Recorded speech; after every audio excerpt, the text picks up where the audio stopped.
So, welcome to another edition of the Influence Global podcast. And I'm delighted to be with my special guest today, Myra Genovese. Is that right, Myra? Have I got it right? Very well. So, we're going to be talking all about influencers as working with brands to co-create products. And the reason I've got Myra on the show today is because she's worked with an interesting brand called Purecane, and it's a fascinating case study, and she's going to really enlighten us about this during the podcast. But before we do that, Myra, tell us a little bit about what you do at MG Empower. First of all, Gordon, thank you so much for having me today. It's a pleasure to be one of our guests. So thank you so much for the invite.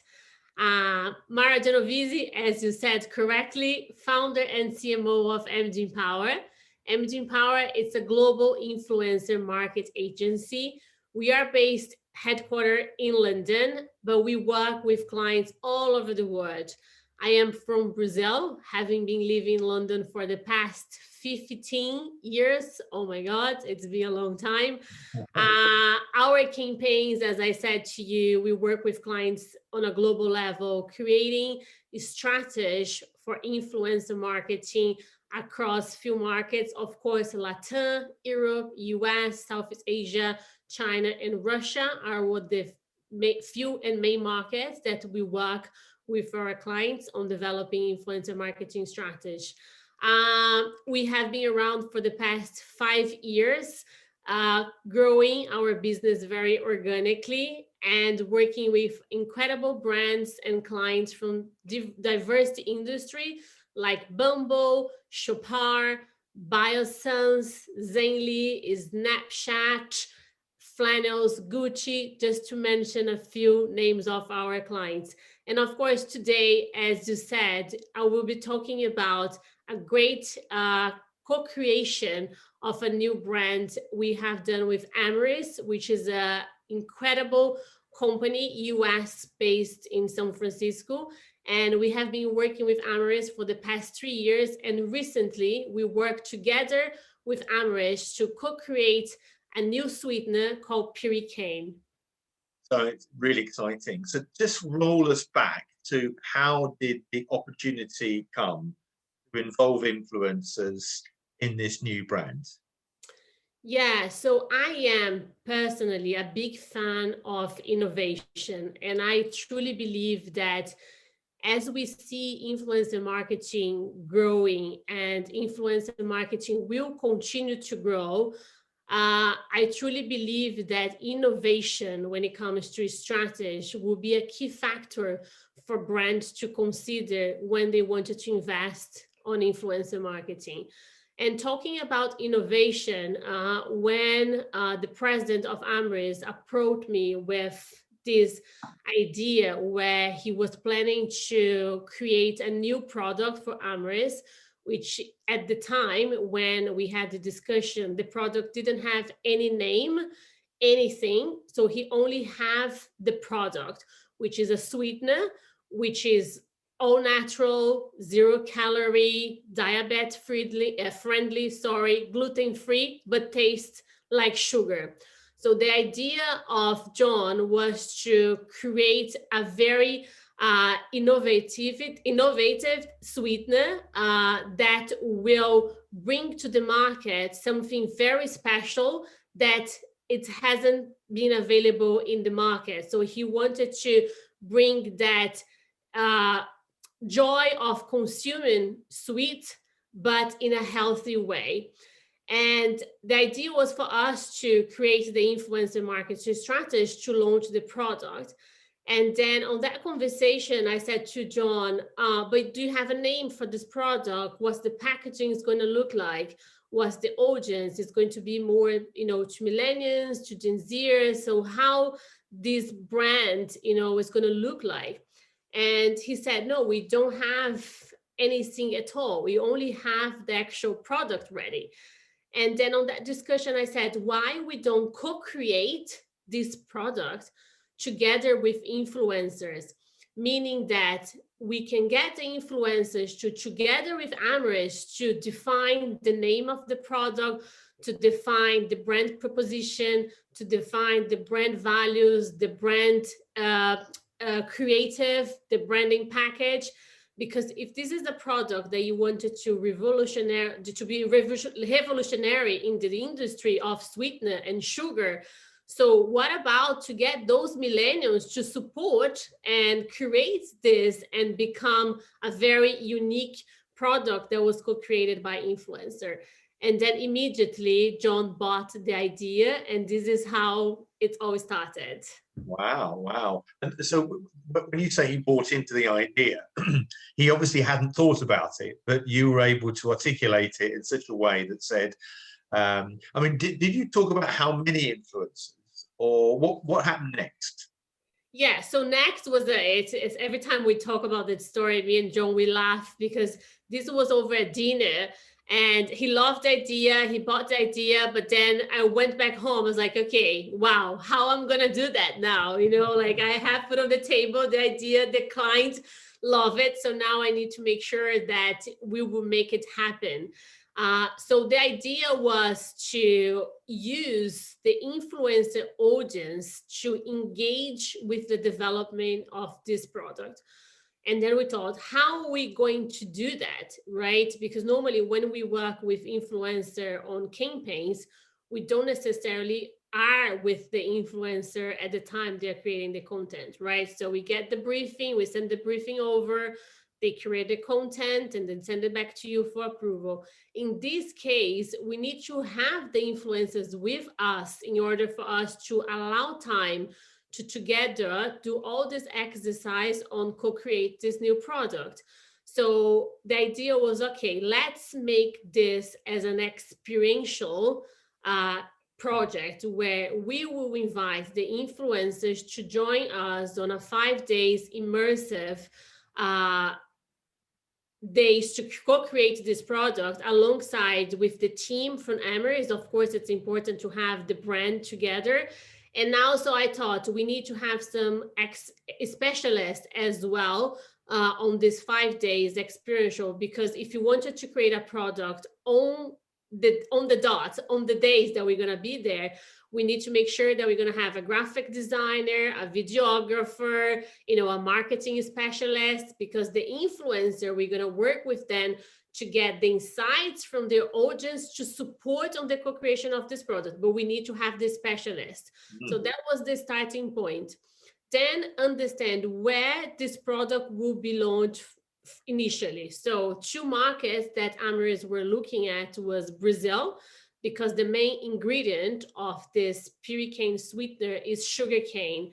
And the sugarcane that they use to produce Purecane is the sugarcane from Brazil. So of course, Brazil will be one of the first market that will launch the product. And then the second market, US, because Amaris is a US brand.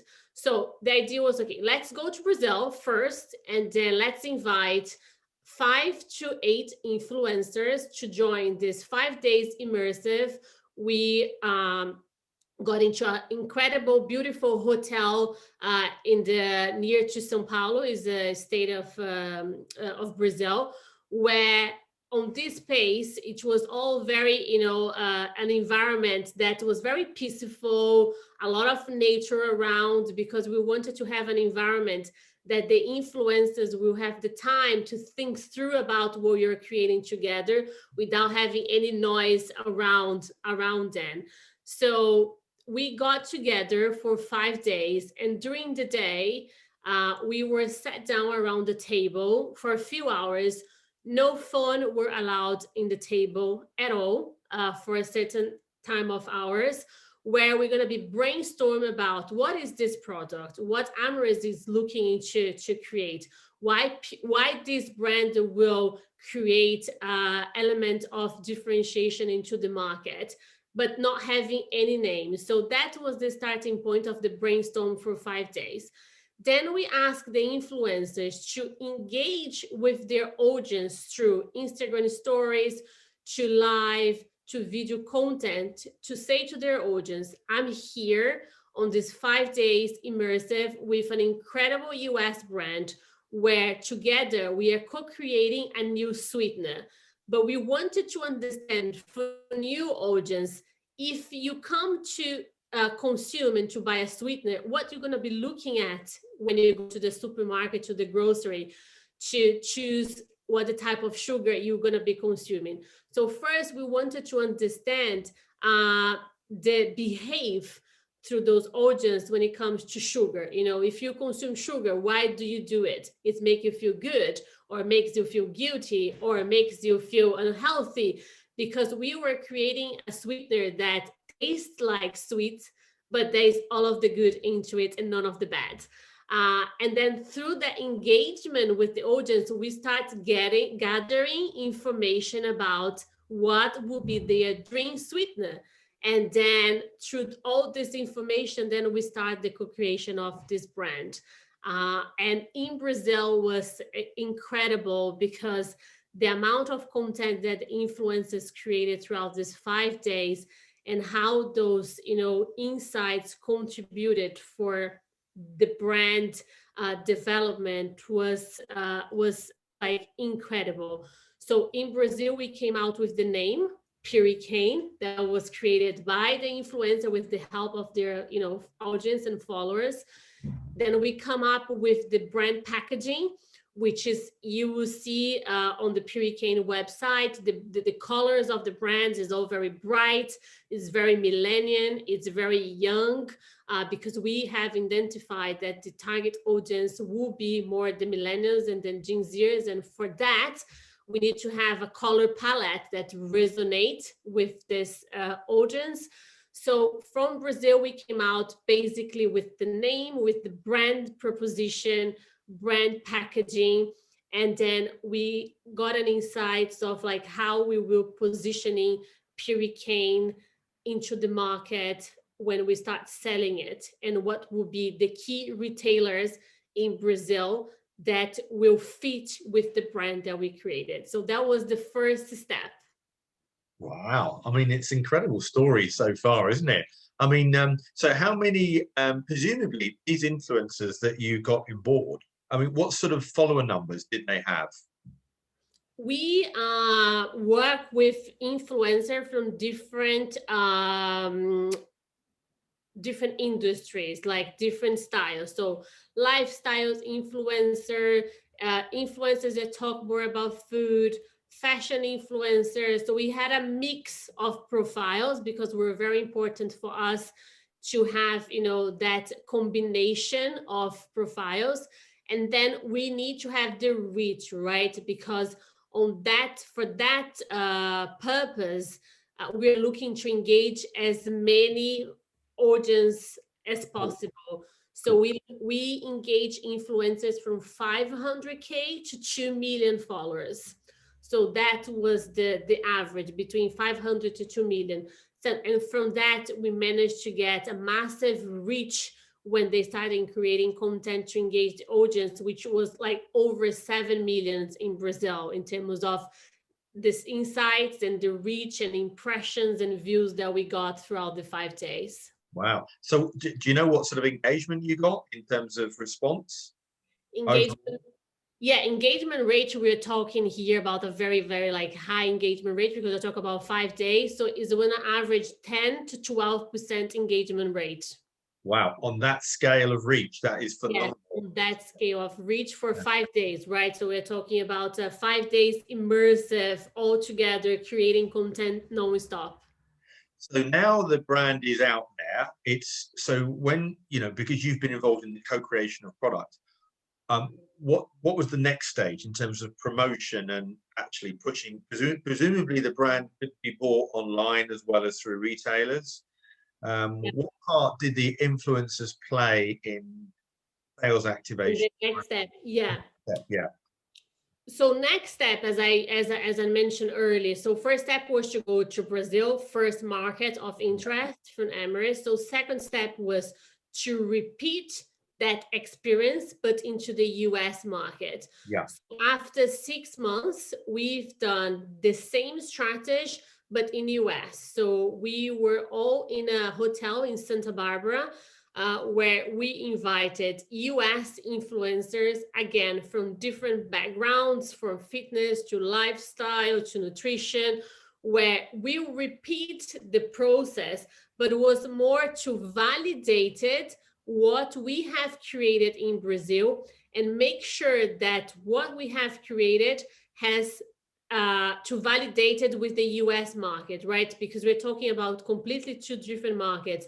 So for us, was important to understand, okay, we have created that in Brazil. This is the brand values, the brand propositioning, the brand, logo and colors. So will that resonate into the US market? Okay, let's go there and check and do the same thing. So for 5 days, we engaged with influencers and specialists like graphic designer, marketing specialists to immerse again and discuss what we have created and getting their insights from their audience if that would resonate into the US market.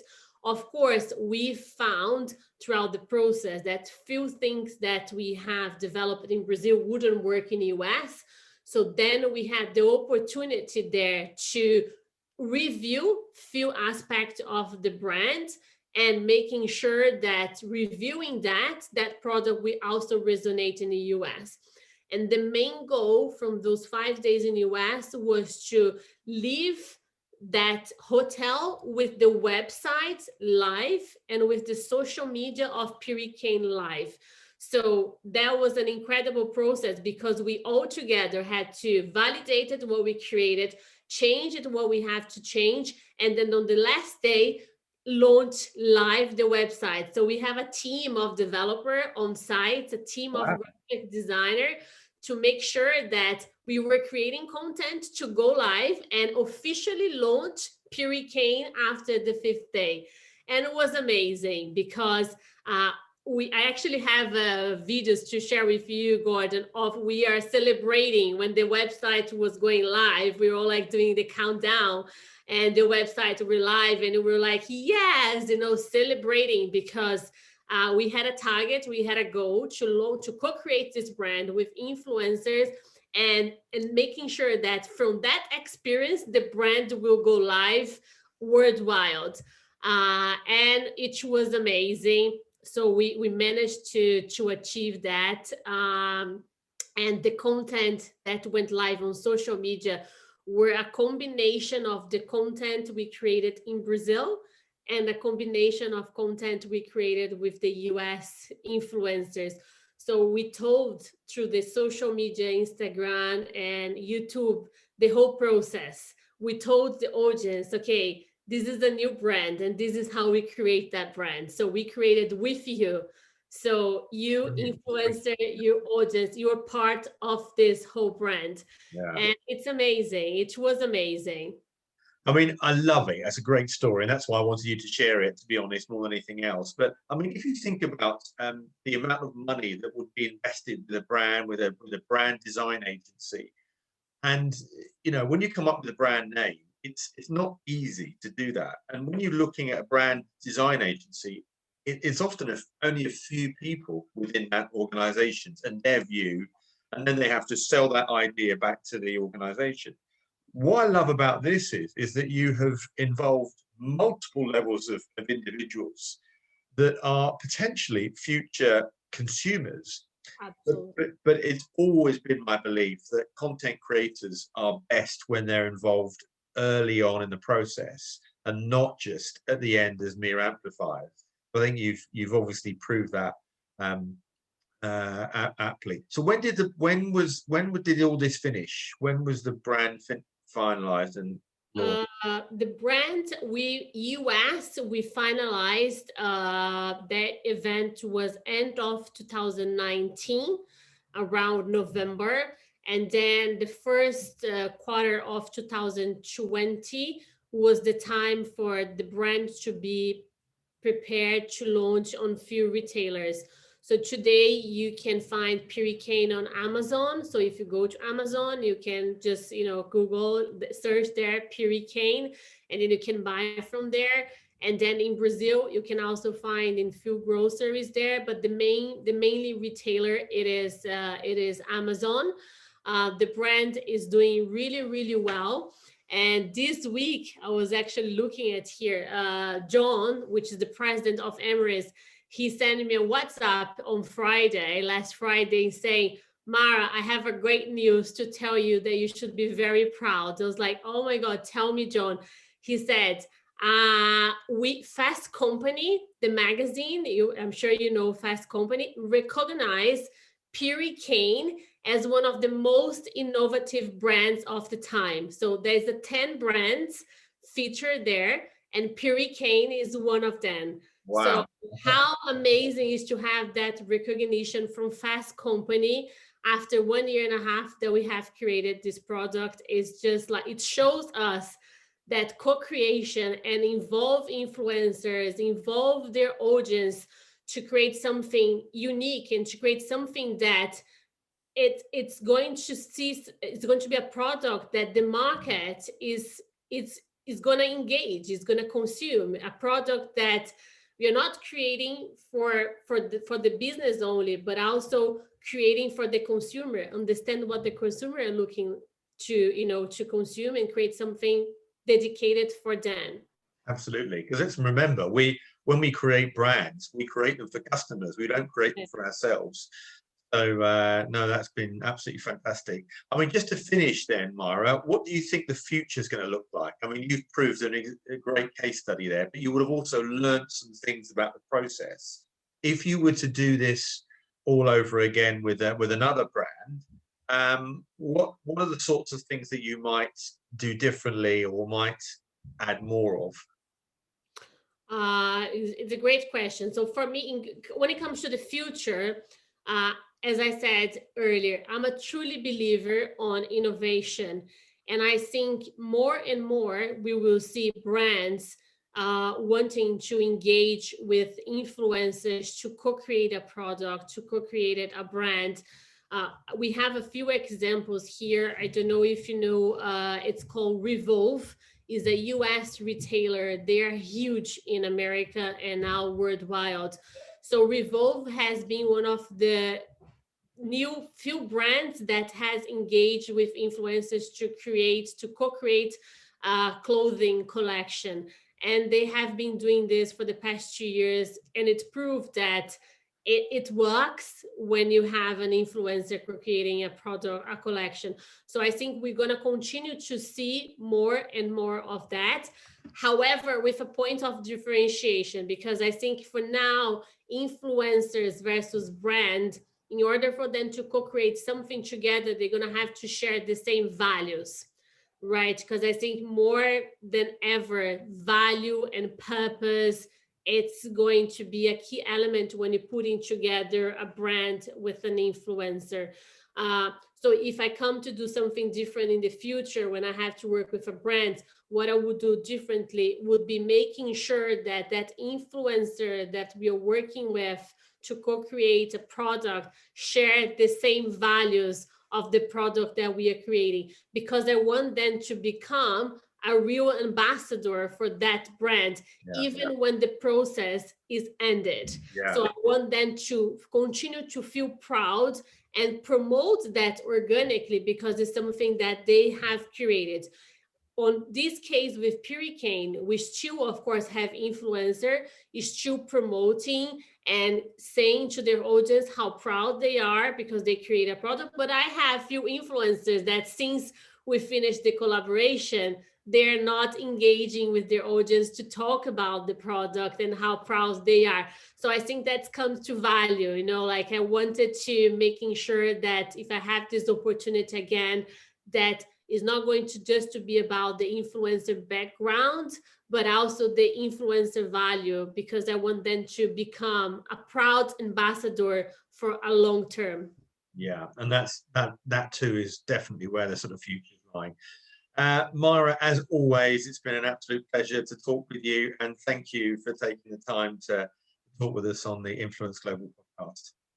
Thank you, Gordon, again, for the time and for the opportunity. Always a pleasure to speak with you. And there are more information about Purecane and case studies on our website. If your listener here are interested to see the content, just please have a look on our website, and there's a lot there to be shared. Great, lovely. Thanks ever so much, Mara. Thank you so much, Gordon. Hi, I'm John Mello. I'm the CEO of Amyris. I really think the biggest difference we could make in sustainability is really to help provide abundant products at a reasonable price that are the best performing in the world, so people don't have to make a choice. Working together, bringing innovation, collaboration, and a true commitment and passion for impact can really make a difference. Working on the malaria project, very early on, we started to ask ourselves, what is the key ingredient to make all of our products sustainable? Sugarcane was one of the most efficient plants to capture carbon from the sun that we could then feed the syrup of that sugarcane to the fermentation to make it sustainable. One of our most successful early products is a molecule called squalane. It is the world's best emollient and an amazing moisturizer. What's common about all of our products is we take what's rare in nature and we make them abundant, and we make them at the lowest cost possible, and we make them in a sustainable way. And it's really amazing that that same sugarcane that we use as the feedstock, also the source of the highest quality sugar in the world. As we looked at some of the biggest challenges facing the world, we really got frustrated with why obesity and diabetes has to go on.